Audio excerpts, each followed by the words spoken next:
नमस्कार. Green gold ॲग्रीमध्ये तुमचं पुन्हा एकदा सर्वांचं स्वागत.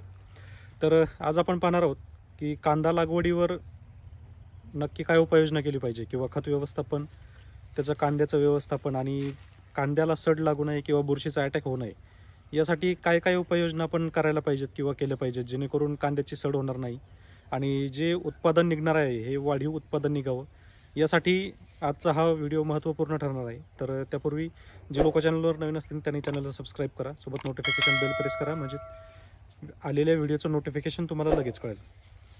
तर जी आपली कांदा लागवड आहे, मग ती उन्हाळी असो किंवा पावसाळी असो, ज्यावेळी आपण कांदा लागवड करतो अशा वेळेस जेव्हा कांदा लागवड होते त्यावेळेस लागवड करतानाच शक्यतो पाण्यातून पोटॅशियम म्युरेट 98%, त्यामध्ये K2O हे 14% ते 16% पर्यंत असलं पाहिजे, जेणेकरून जी पांढरी मुळांची वाढ आहे ही साधारणतः 24 तासाच्या नंतर वाढायला सुरू होते. म्हणजे जी आपली वाढ आहे तर रोपांची वाढ चांगली होते आणि मुळांची वाढ देखील होते. कारण आता गेली 3 वर्षापासून आपण पाहतोय की जी कांद्याला सड लागते ही सर्वप्रथम मुळातून लागते. आता जसं की हा कांदा माझ्याकडे आहे, तर या कांद्याला मुळं खूप मोठे आहेत, जवळजवळ 4 इंचापर्यंत ही मुळं आहेत. पण याच्या आतमधून जर पाहिलं तर जवळजवळ 30% मुळं हे कुजून गेलेत किंवा बुरशी लागून हे खराब झालेत. पण तरीसुद्धा या कांद्याला अजूनही कुठं सड लागलेली नाही आहे किंवा कोणत्याही कांद्याला सड नाही आहे. तर सड नसण्याचं कारण पण मी तुम्हाला सांगणार आहे आणि त्यासोबत काय काळजी घ्यायची हे पण सांगणार आहे. आता या कांद्याची जर दशा पाहिली तर मुळं पहिले गेलेले आहेत, पण नवीन मुळं असल्याने याच्यावर कोणताही सडीचा परिणाम होत नाही आहे. तर जेव्हा आपण पहिली आळवणी करतो बेसल डोसची, ह्युमिक सोडल्यानंतर साधारणतः 15 दिवसानंतर आपलं पहिलं पाणी असतं, अशा वेळेस आपण बेसल डोस टाकतो. तर बेसल डोस टाकताना शक्यतो नायट्रोजनचं प्रमाण कमी असणारे खतांचा वापर करायचा आहे, ज्यामध्ये मग आपलं 10-26-26 असेल, 18-46 असेल किंवा 12-32-16 असेल. तर हा जो NPKचा जो रेशिओ आहे, या रेशिओमध्ये नायट्रोजन हा कमी असला पाहिजे, जेणेकरून जो आपला कांदा आहे हा जास्त मांडीवर जाणार नाही किंवा हा जो भाग आहे इथपासून हा जो वरचा भाग आहे याला आपण मांडी म्हणतो किंवा प्रत्येक ठिकाणी वेगवेगळं बोललं जातं. तर हा जो मांडीचा भाग आहे हा जास्त वाढणार नाही आणि जे खालचा भाग आहे हा कांद्याचा, तर फक्त याचीच वाढ झाली पाहिजे. तर यानुसार खतांचं सिलेक्शन करायचं आहे किंवा आपण रासायनिक असो किंवा जैविक असो किंवा सेंद्रिय असो, कोणतीही टेक्निक घेताना शक्यतो नत्राचं प्रमाण कमी ठेवा आणि जास्तीत जास्त शक्यतो जैविक किंवा सेंद्रियचा वापर करा. कारण गेली 2 वर्षापासून मी स्वतः जैविक शेती करतो. तर जैविक शेतीमध्ये फायदा खूप मोठा आहे आणि खर्च खूप कमी आहे. तर आता हे जे शेतकरी प्रॉपर जैविक पद्धतीने करतात त्यांना माहीत आहे, पण ज्या शेतकऱ्यांचं मन रासायनिकपासून हटत नाही त्यांना आपण फारसं काही सांगू शकत नाही, कारण त्यांची मनस्थिती नसते काही शेतीत बदल करण्याची. तर चला व्हिडिओला आपण पुढे चालूयात. तर जो कीटकनाशक आणि बुरशीनाशकचा पहिला स्प्रे असतो, तर हा बुरशीनाशक आणि कीटकनाशकचा स्प्रे, जेणेकरून थ्रिप्स, तर कांद्यावर आपल्याला एक साधारणतः 20 दिवसाच्या पुढे कांदा गेला किंवा 1 महिन्याच्या आत आपल्याला ते थ्रिप्स दिसायला लागतं पातीवर. तर अशा वेळेस शक्यतो छोटं कीटकनाशक, छोटं बुरशीनाशक, जेणेकरून ज्यामध्ये जास्त ताकद नसावी असं उन्हाळी कांद्याला द्यायचं आहे. आणि जर पावसाळी कांदा असेल तर त्यापेक्षा थोडंसं स्ट्रॉंग द्यायचं आहे, म्हणजे ज्यामध्ये मार्शल असेल किंवा टापगोर असेल हे कीटकनाशक घ्यायचं आहे. त्यासोबत कॉपरोग्ली, ऑक्झिक्लोराइड किंवा मग सरळ 22 ज्यामध्ये मॅकोझेब आहे, हे कार्बॅन्डेझिम आहे.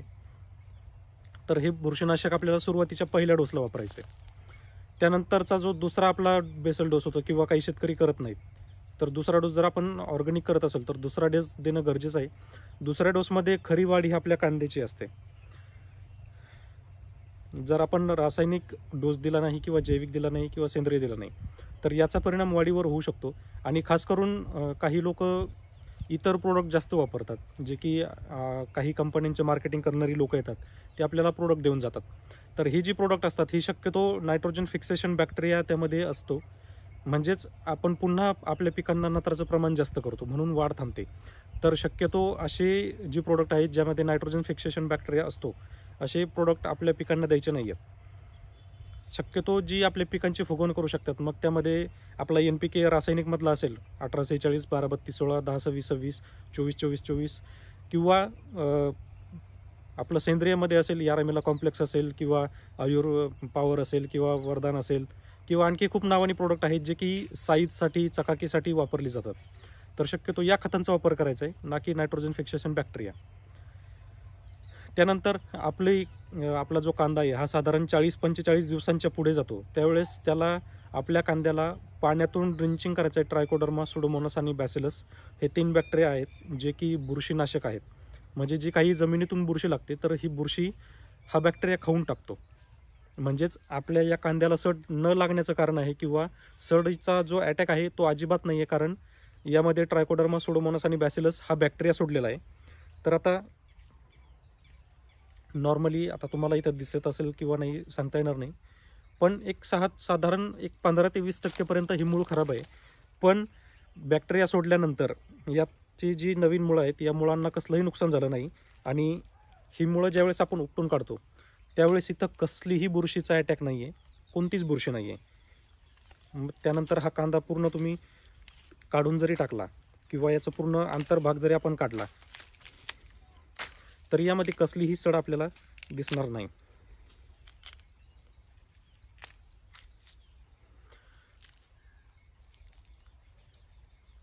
यामध्ये शक्यतो पहा कुठेही 1% सुद्धा सड नाही आहे. तर जैविक वापरण्याचं कारण हे आहे की जो काही नवीन बुरशी आपल्या पिकाला खालून जमिनीतून लागते त्याचा जो अटॅक आहे तर हा बॅक्टेरिया पूर्णपणे नष्ट करून टाकतो. आणि खूप लोक असं सांगतात की जैविकला रिझल्ट नाही आहे, ते बोगस आहे किंवा ते फसवेगिरी आहे. अजिबात नाही. तुम्ही जर प्रॉपरली जैविक शेती करत असाल तर तुम्हाला खर्चसुद्धा कमी येणार आणि जो रिझल्ट आहे तो 100% रिझल्ट मिळणार. माझे वैयक्तिक असे काही शेतकरी आहेत की ज्यांनी जो बॅक्टेरिया आहे तो सुरुवातीला वापरला आहे आणि त्यानंतर परत त्यांना कधीही इतर खतं वापरण्याची गरज पडली नाही, आणि स्टोरेजला सुद्धा 8-8 महिने तो कांदा ठेवला गेला आहे. तर स्टोरेजसाठी सुद्धा या बॅक्टेरियाचा खूप फायदा आहे. तुम्ही भले सेंद्रिय शेती करा किंवा जैविक शेती करा किंवा रासायनिक शेती करा, फक्त सांगणं एवढंच आहे की जी रासायनिक शेतीमध्ये आपण खर्च करतो हा खर्च थोडासा कमी करा.